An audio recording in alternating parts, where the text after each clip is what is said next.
Are you and Christina watching any shows? No, we're still watching through Full Metal Alchemist. I'm still watching Severance. I think I have 4 episodes left. I'm probably not gonna watch season 3 of Severance. Are you kidding me? Yeah. It's so good. Yeah. Are you not liking it? It's fine. Season 2 is fine. Oh my gosh. I do think season 2 is a bit of a departure, from they just spend a lot less time in the workplace and building the world of it. It's more so kind of them just trying to explain all the crazy twists from season 1. I actually disagree with that statement. Okay. I think it's actually the opposite problem, where too much they have set building? up. No, kind of. They have set up it's an intrigue show. You're supposed to come in for the questions and discover and get the answers slowly along the course of the show. That's the nature of the show.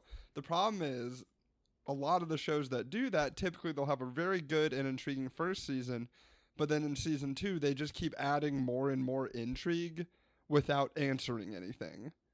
Yeah. And so, right now, where I'm at in the show, I've just finished episode 5, I believe it is, 5 or 6. And, they've introduced all kinds of new things, and some of them are good, like the time skip between season 1 and season 2. Yeah. The way they present that and answer that question is very good, but they just keep adding more and more things they just keep adding more intrigue without giving the audience any answer to any. I mean, they do explain a lot of questions, I think, in the finale. But I think it is a lot. It's big. I mean, they do. There's still more stuff that they add on. They got to set it up for season 3, and it's but that's why I'm not gonna. There are a lot of questions answered in the finale of season 2. Yes, but they're artificial questions. They aren't. It feels like a show that does not have an ending in mind. I mean, I do agree. When we finished season 1, I was like, I feel like they just randomly threw in that twist without an idea. The twist of I can just go ahead and spoil it. I guess we're not. Doesn't matter. That's fine. Right, okay. The twist that is right. That was a mind-blowing twist, but it was also I feel like they just threw that in there to be crazy, and we're let's hope that we'll get renewed for season 2 and then figure it out. Sure. But and I don't even mind that. That one, I agree with that sentiment, but I didn't mind it as a good motivator for season 2. Yeah. But then they add the little girl. Cobell is back, but she isn't back, and they haven't gone back to that in any way whatsoever. If you're looking for Miss Cobell, you'll get a whole episode just on Miss Cobell. So, cool, great. Yeah. There's the little girl. Did I say her already? Yeah, you did say the little girl, I think. Okay. At some point. There's the board and the Egan kids, and who's an Egan and who's not. There's I mean, it is a lot of just random, bizarre stuff in it. But I feel I don't know. Which is I feel like it does. I think, at least for me, they explain and just enough to keep it feeling motivated by the end of the season 2.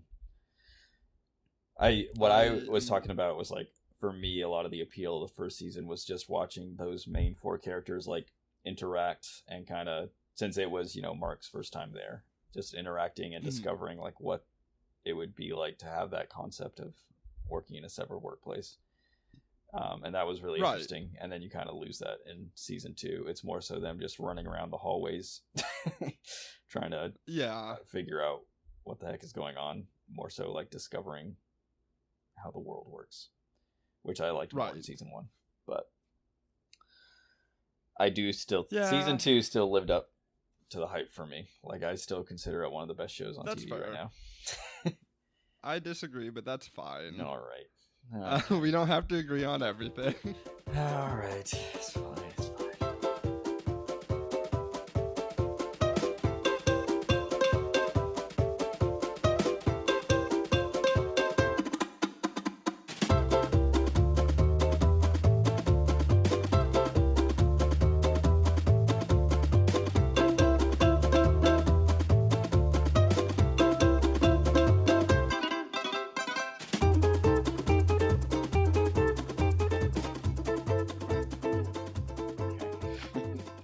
Anyways, welcome back to Die on Any Hill.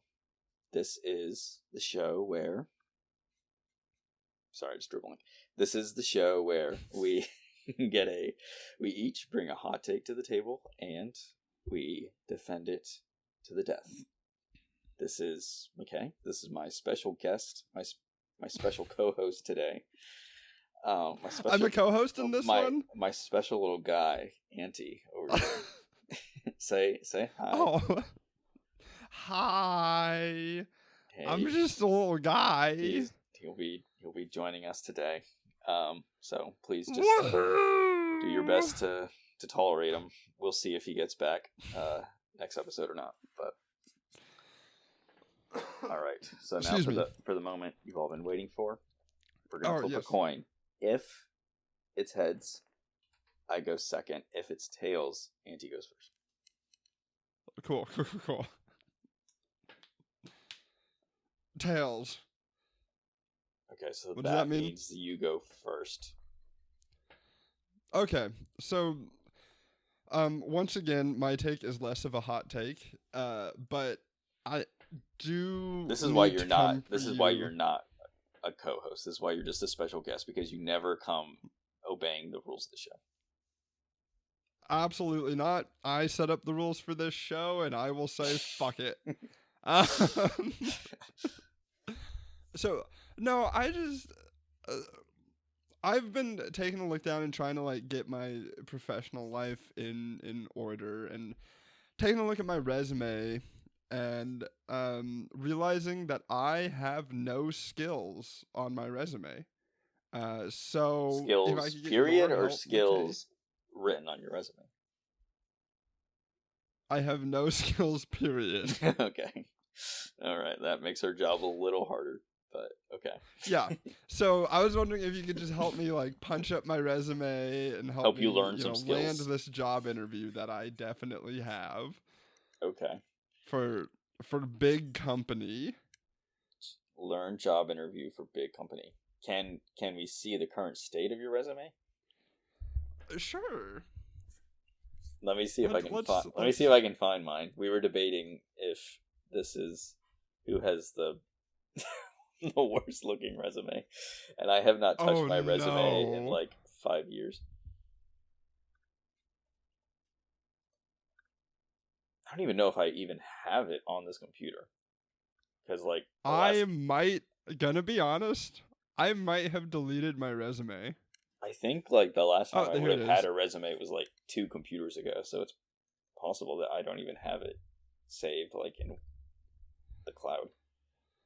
Let's see. Oh, okay. So opening. Oh my god! Stop it. Can you send it in the chat? Potentially. Fuck. Which.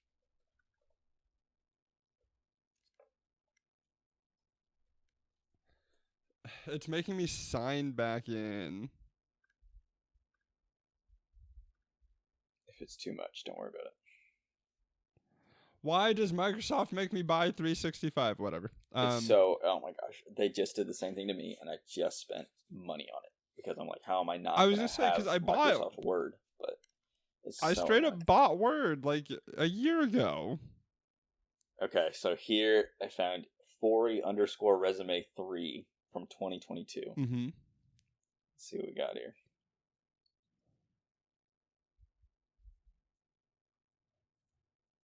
Okay, so yeah, this does look like everything I had done up until 2022. Yeah, that's where I'm at. I'm at 2022. Let me see. I had another one. Let me see if I can find my...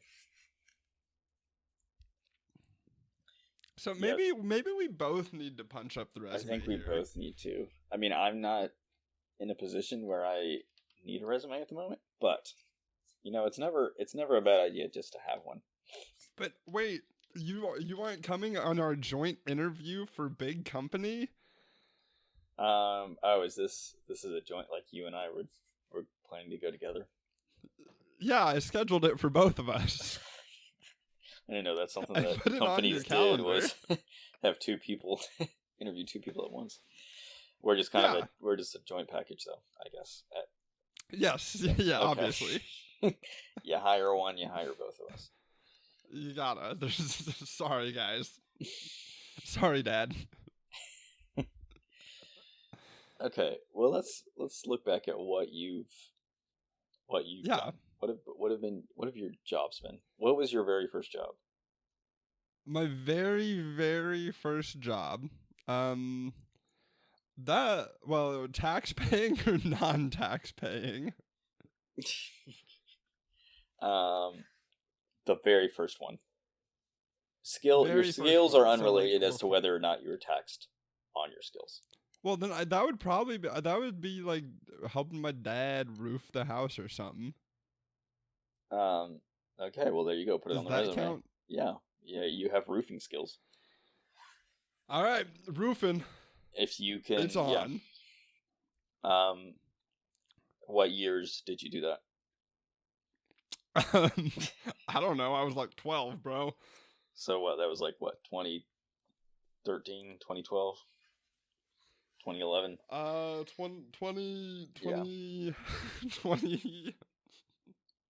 2020. I'm young. I'm hip. I'm cool. 2020. All right. So you were 11 and 5 years ago.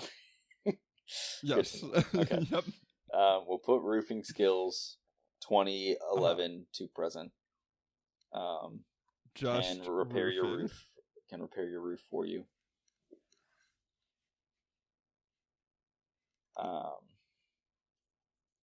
right. Well, let's keep going. What else have you done? Okay. Then, I have security.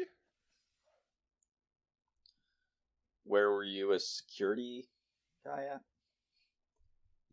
I did it for Was it that venue or the music? yeah, hall? yeah, at the stadium in The town. stadium. Nice. That wasn't that was it was fine. I read a book most of the time. It was kind of great, not gonna lie. How many people do you think slipped in while you were reading your book? None. The doors were locked. So what was your job? Just to make sure no one was trying to open the locked door? Yeah, make sure that nobody brought weapons in is kind of the big one. Yeah. Also food. They told us to like tell them to kick them out and shit, and I wouldn't, but whatever. Yeah. I was a bad security guard. Here's the thing. Anybody who has worked any kind of security, like especially low paid security, there's so many places you could just walk into. Like if you just it'd got be so easy. Like a reflective, like high vis vest, like yeah, for $20 on Amazon. You wouldn't even carry need that a most clipboard places. and walk in and like look confident. I feel like you could. There's really no place you couldn't just walk into. Yeah, it's so easy.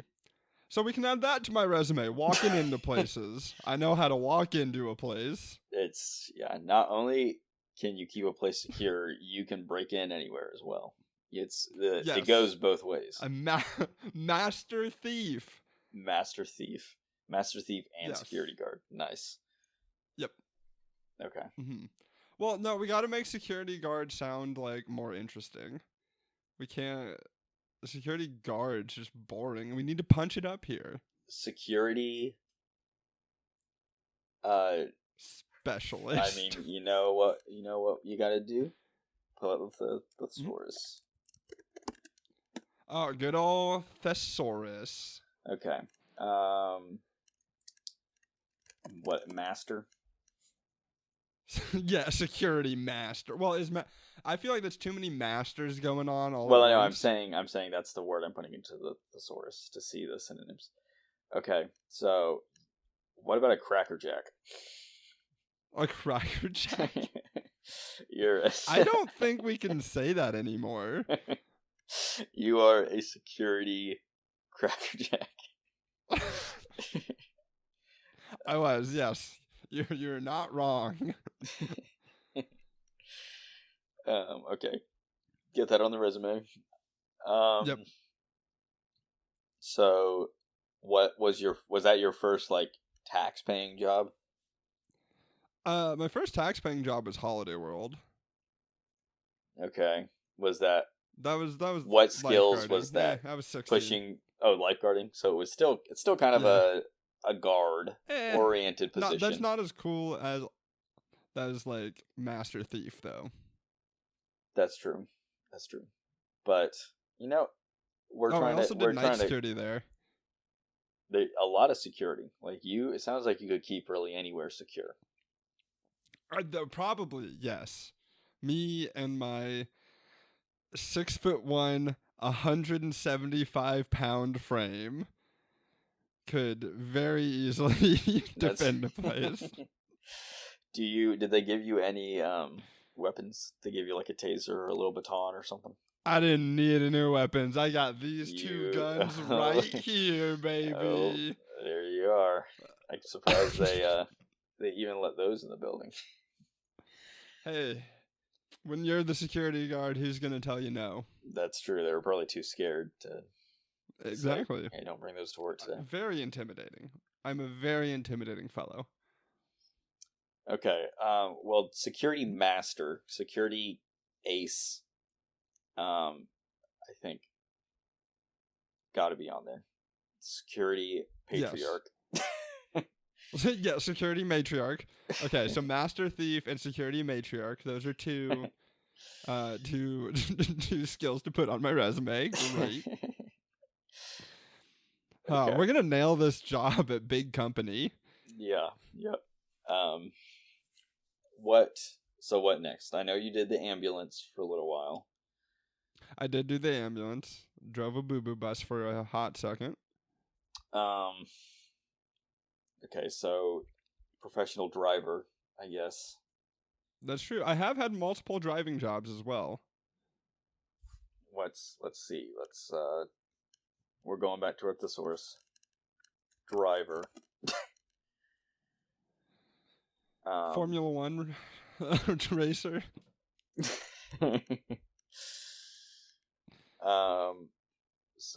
Here we go. A road hog. Professional road hog. Professional road hog. That's me, baby. All I need's an engine, 4 wheels, and a long road of asphalt, baby. That was great. I think that could be in the little description. The description under the job title. Thanks, appreciate it. And then, so ambulance leading up to your current position as restaurateur. Restaurateur, yes. But you actually did well. Your current job was a manager, but also you went to like Florida and ran a restaurant for like 6 months. A pizza shop.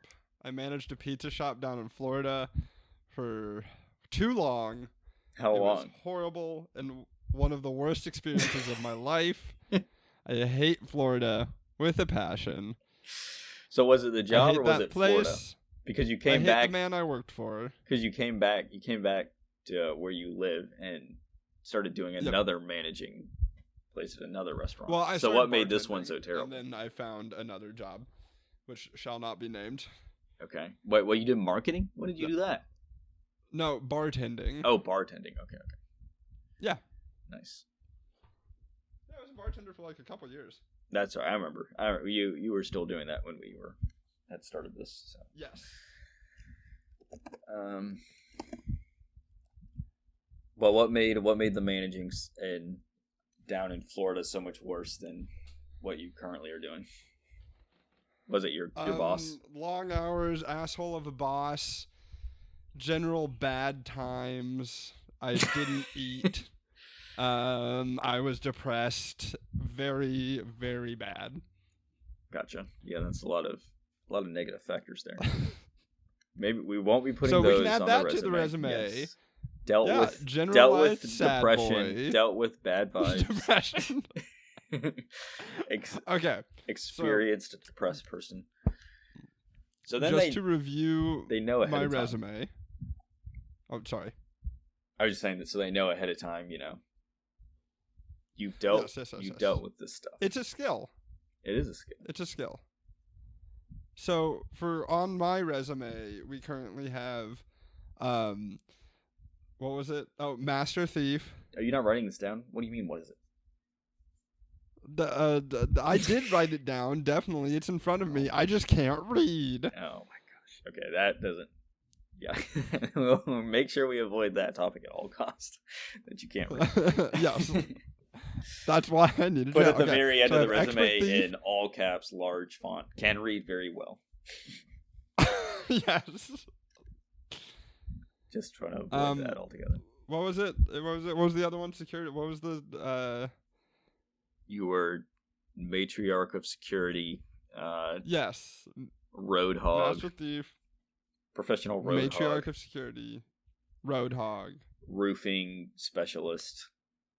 Roofing specialist. And how do we punch up management?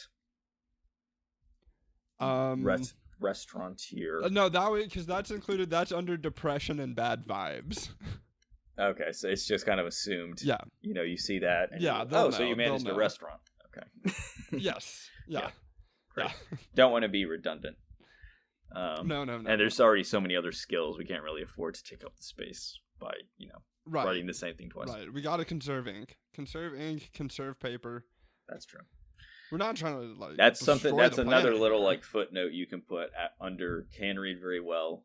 Many other skills, but trying to conserve ink. I think that would be a good way to end your resume. Yeah. They'd get it. They'd understand, for sure. They'd understand. They know that you're green. They know you care about the planet. Yeah. Is that it? Is that every odd job? Well, did we need to punch up your resume? Oh, yeah, because I just learned today that I'm also interviewing for the same position at the same time as you. So I guess that probably at the same time that probably is necessary. Very important job for big company. So I guess starting back to my first job was it's like my odd job in all through high school was mowing, like landscaping, mowing, and right. So I did that for lawn care specialist. Lawn care specialist. Landscaping specialist. That sounds better. I feel like we can get a little more exotic. Sure. Landscape. What are you laughing about over there? Scenery. I'm laughing at the thesaurus that you still have pulled up. Oh yeah, no, it's always up. You always have the thesaurus up. You just forever have a tab with the thesaurus. I mean, all the awkward silences that we have. It's me just trying to read the thesaurus so I can sound smarter than I am in between. It's not just me sitting there awkwardly. It's me reading the thesaurus. Okay. Scenery savant. Ooh, I like that. A scenery veteran. I like scenery savant. That's fun. Okay. That gives you a little jaunty vibe to you. It's a little starting out alliteration. Yeah. I did stuff for our pastor, our favorite guy. If you remember him. Oh yeah. Okay. I did a lot of stuff for him. Obviously my parents, I mowed our own lawn quite a bit. And then there was a very brief stint where I also worked for another guy, and he put me on this giant riding mower, and I had never ridden one of these things before. It wasn't even a sitting riding mower. It's one where you stand, and you are the one where you stand on the little platform that's dragged behind this giant zero turn mower. You pull the big handles. I like this angle that I'm at in your camera, and you can you can see the handles. Yeah. But no, I get it. I know what you're talking about. It was I was not prepared at all for that, because the mower went really fast, and I accidentally ran over like a lady's bush with that mower. And then, as he was run over her what? A bush. I didn't run. Okay, I didn't run Oh. all the way over, but I just went like straight into it, and then I didn't know how to get the mower out of the bush. It was just like running. It's like stuck in the bush, and so then he came and bailed me out. And then as he was driving me back home for the day, because I didn't have a car at the time, so he had to drive me. He had to pick me up and then take me back. He was driving. He's like, I'm not going to call you anymore to work with me. So I did get fired from that, but. That's rough. That was tough. That was the only time I've ever been fired from a job. Nice. I mean, I've gotten plenty of non-callbacks, but the only time I've ever been told to my face, look, you're not fit for this, and I will not be calling you back. But it's fine. I still have the experience, and it's still going to go on my resume. So. Let's see. As a pair, we can take care of anyone's lawn. We can take care of anyone's roof. Yes. After that, honestly, if we can get to that later.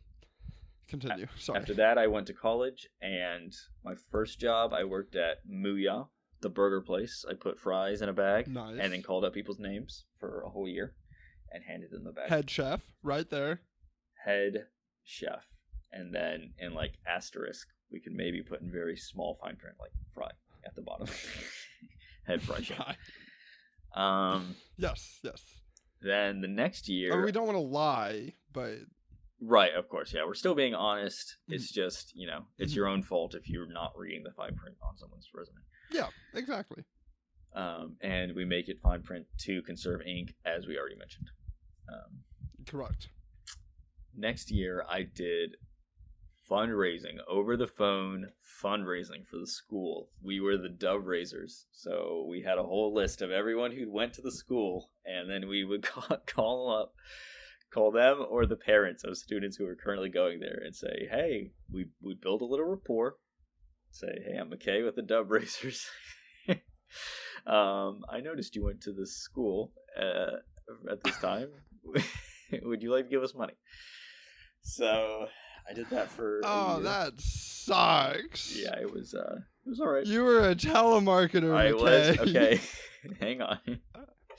It wasn't cold. We couldn't call it cold calling because we were calling people that were related to the school. They weren't just random people. So it wasn't technically cold calling. It was people related to the cause of the school. Do you tell me in your heart of hearts that you believe that? I believe that in my heart of hearts. I've internalized that. So. In my heart of hearts, I don't believe you. Whatever. I don't care about your heart of hearts personally. So I think how do we punch that up? I will say I preferred that job. That one, gonna be honest, we gotta leave that one off. Telemarketing's a bad look for both of us. Okay. I think like it's conversational. I'm a conversationalist. I was in like the top 3 dub raisers of the year, by the way. I was in the top 3 of raising on there. You can only have it on there if you then have an asterisk that says I'm sorry. Okay, conversationalist. Sorry. I mean, I pretty much have to... No, you have to put telemarketer. You can't run from your fate. Okay, alright, whatever. I mean, I pretty much start any conversation I'm in with like a I'm sorry disclaimer anyways. Just I like to prepare people, before they engage with me in any fashion. I'm sorry. So I'm used to that. I do get that. You do start every time we pick up this Discord call. You do the first thing you say is I'm sorry. I'm sorry, man. Sorry for the next hour that we're about to, speak with each other. Fine. Yep. Telemarketer. I will say that I preferred, like, I would have done dub raisers again over going back to Muya. Sure. Like, would you actually okay? Doing that, like, not necessarily cold, whatever loophole you want to use to call it, whatever. Did you never feel weird doing that? Like, oh yeah, no, it definitely felt weird. Like sometimes there were cool people that I got to talk to, and but Mhm. there were also like the worst part was when names would come up in the system that I'd already talked to, and like I knew that Oh, they weren't sure. going to want to talk, but I had to, you have to call them, Right. and it's like also the other thing that was really annoying was like I don't really have a problem with what we were doing. It was more so the fact that like we couldn't get blocked. Mhm. Like because every single telephone is a different number. So that's what really annoys me is like when like when Sure. the same people just call you over and over again, and it's like you could put them on like a do not call list, but they had to like explicitly tell you put me on the do not call Right. list. So it's like if they were clearly upset and didn't want to talk to me, but they just ended the call, like they're still going to be in the system. They're still going to get a call in like another couple weeks because That because they sucks. didn't explicitly tell me I want to be on your do not call list. So That's horrible. yeah. And then I would, you get a shudder every time their name comes back up, and you gotta call. But it is what it is. And I myself wasn't allowed to end the conversation. So it's like if I knew that they were just kind of messing around with me and wasting my time, because sometimes people did that. It's like I wasn't allowed to hang up the phone. Really? They have to be the ones to say, okay, I'm not going to talk anymore, and I need to go. Like I'm not. That I makes couldn't me ever end the so much conversation. happier for when I mess with telemarketers. Yeah, no, definitely be like upfront that I don't want you guys to call. I don't know if they're all the same. Mhm. Sure. Policies. They may not be standard, but definitely be like, Right. put me on your do not call list. I'm going to end the conversation, and then hang up. Sure. Yeah. But yeah, I feel like you don't really get that much telemarketing anymore. I mean, I get a lot of like scam calls, but I don't feel like Oh yeah. there's any like legitimate. I don't even know if the dub raisers at my school are still around. I don't feel like they are. I don't think like telemarketing is even like still a viable way to raise money that much anymore. That's true. Because I just don't answer the phone anymore. Yeah, Like, all period. the calls I get are just like scam calls. Like I pick up, and they're not people I want to talk to. It's not like people with legitimate telemarketing. It's always this one company that it's not even a company. It's a scammer, and because I have a Google business profile, they have like locked in on me, and they call and they say, "Hello, we're with the Voice Activation Center. We've noticed that your Google business profile is not being picked up by like voice requests from like Echo or whatever, like Amazon Echo or Siri, which is not a thing. That's something they totally made up. And then they call me like every single day. It's really annoying. But anyways, That's karma. That's what you get for being a telemarketer. Okay, I didn't call people every single day. I will say we were not. We were a legitimate business asking for people's money. And it was people that we had served, as businesses do. As businesses do. It was people that we had served. It was like all people related to the school. But anyways, moving on to our next. We got to finish your resume here. Hold on. This is not getting us ready. And then the last few years of college, I was a desk receptionist in the resident halls. And that was by far the best job I had because I didn't have to do anything at all. I literally just sat there and did my schoolwork, and I got paid to do schoolwork. And it's like if I knew I needed to like log in on an assignment and I didn't want to be distracted, I would like just put into the group chat, "Hey, anybody want to switch a shift with me?" So I could go sit at the desk and just do work. So really? Yeah, because it's like either I'll go sit in the library and not be paid to do this work and then get distracted when people come in and try to talk to me, or I sit at the desk, lock in, and it was like what, $10 an hour or something. So yeah, there's worse. It worked out. So that was, I don't even know what kind of skills that was. Focus. Yeah, I can focus on stuff. I could focus on stuff that isn't the job I'm being paid to do. Yeah, yes. I mean, the purpose Definitely of a good attribute. the purpose of the job was just to be there if a student came down and had a question about something, but that happened like maybe once a month that a student actually came down, because I was in the upperclassmen. If I was in a freshman dorm, that probably would have been a lot. That would have been like 3 times the amount of work. But being in an upperclassman, like apartments, nobody ever had any reason to talk to the desk really. So problem solving. Yes. That's what we call it. I'm sure I faced a problem at some point that I overcame.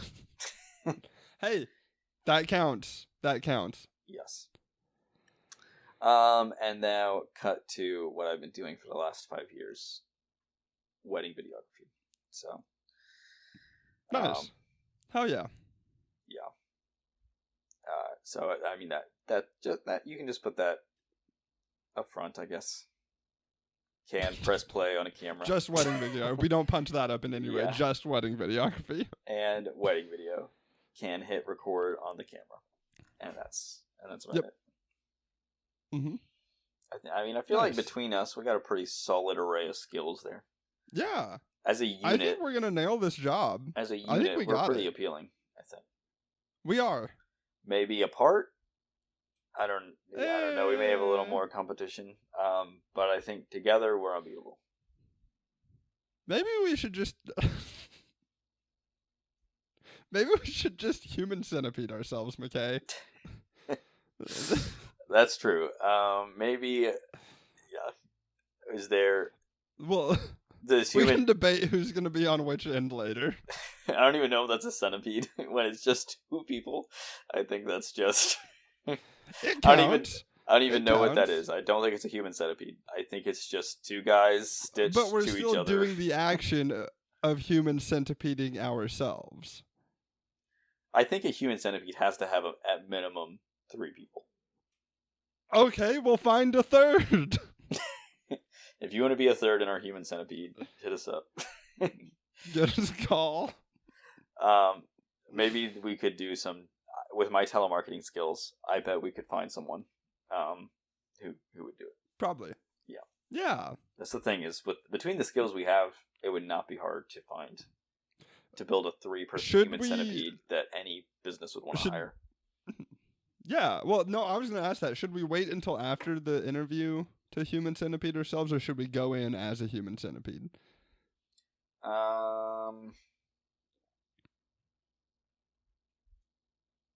feel like. Sorry, I'm reading the thesaurus right now. I feel like. What did you type in? I feel like we should do it during the interview. You know, it's going to happen anyways. Oh, sure. We might as well just be upfront about it. Just be like, this is happening. Sorry. Should it?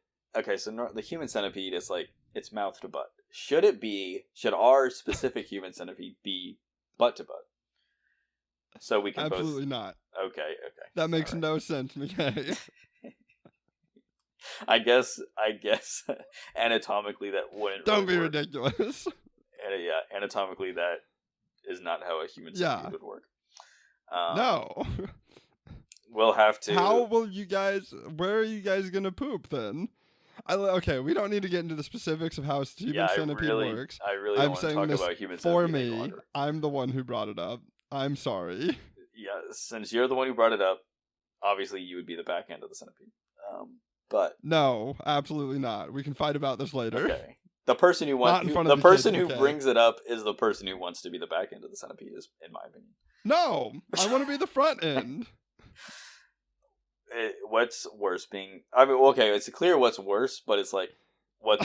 Yeah, what do you mean? Okay, it's definitely what's worse. Yeah, I think being in the front would be so bad. That would be the worst one. I would hate that one. New hot take for next episode. Anyways, let's move on to the human centipede. Yes. Okay, we need to switch on to my take. Yes, let me segue. Speaking of finding a new job with your resume, you have a really punched up resume, a really slick resume that you've just built. I think we don't even need a cover letter. In fact, I don't think that any job warrants having a cover letter, unless you're like an absolute. No, never mind. There's no job that warrants having a cover letter because your resume should speak for itself. And the thing is, nobody's reading your cover letter, or like they can. I don't know. The thing that bothers me about a cover letter is that you spend so much time writing it up, and then in theory you're supposed to write, like a unique one for every single business, but 90% of those businesses are not even going to respond to you. It's like, why should I put in the effort of writing a unique cover letter when half the businesses don't even put in the effort to write you were not interested letter?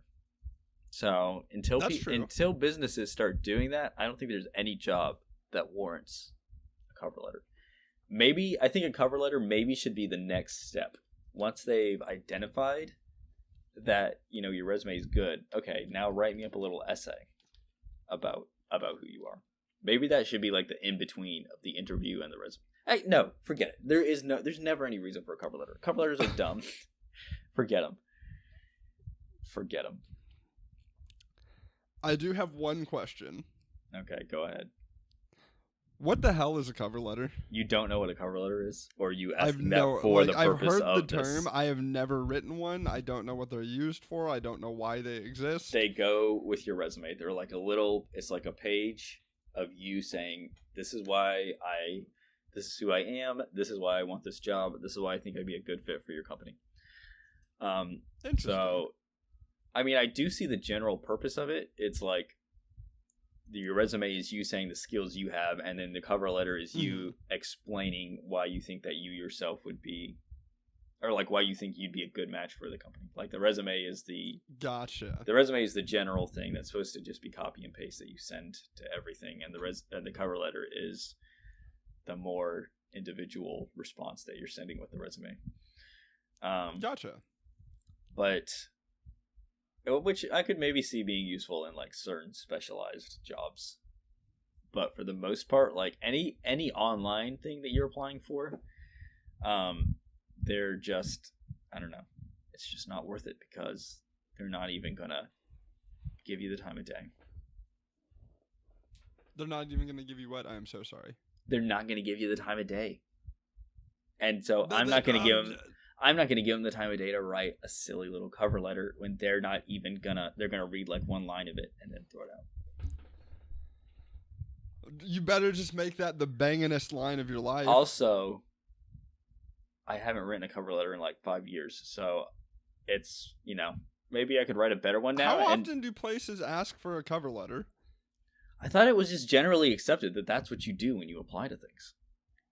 I've never written a cover letter in my life. Not that I've had like the most high-end jobs. Clearly, I mean, we just went over my resume. I mean, maybe it's not a lot there. Maybe it's been established that you don't actually ever have needed a cover letter. It's always been in my mind that it's just kind of generally accepted that maybe this is for more like business specific jobs.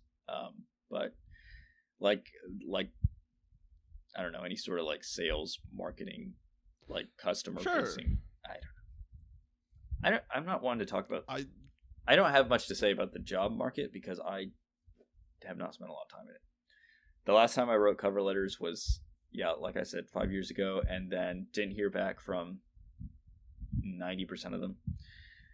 And maybe that checks out, yeah. Yeah, maybe I would write a better cover letter now and have more experiences that, companies would actually respond to it. Like, if I was a company reading a cover letter from some little twerp who barely had any life experience, I probably wouldn't respond either, to be honest. But I don't think the expectation should be there. The expectation for the cover letter? Yeah. Yep. But then how are they going to know anything about you? Because my resume's there. That's fair. You got a point. Yeah, I'm with you on this one. I can't even defend it. Yeah, you got to be devil's advocate here. Why do you think we need a cover letter, huh? I don't know. I've never written one. Clearly, I haven't needed one yet. Okay. Let me see if Google AI has anything to say about. Surely. I do have a question for you Go concerning quitting jobs.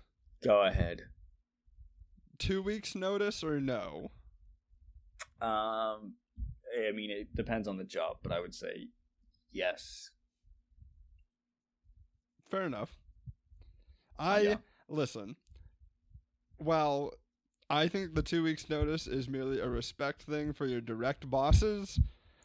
I mean, it depends on the circumstance of the job. If you're like quitting the job because of some, immediate or like some emergency or something that like they were very rude to you and you're like, I'm not even going to bother showing up tomorrow. But it's like, if you don't have any beef with them, I feel like you owe them at least 2 weeks to kind of figure out what they're doing. I think it's polite, but I think if a company has the right to fire you on the spot without any kind of notice, then you have the right to quit without any notice. I think there shouldn't be the expectation of a 2 weeks notice. It's nice for sure, but there shouldn't be. I don't disagree with that. I think it makes sense. I don't know.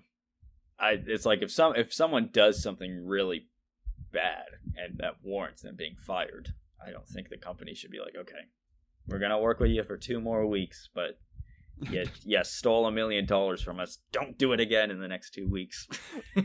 Yeah, exactly. That makes perfect sense to me. That checks out.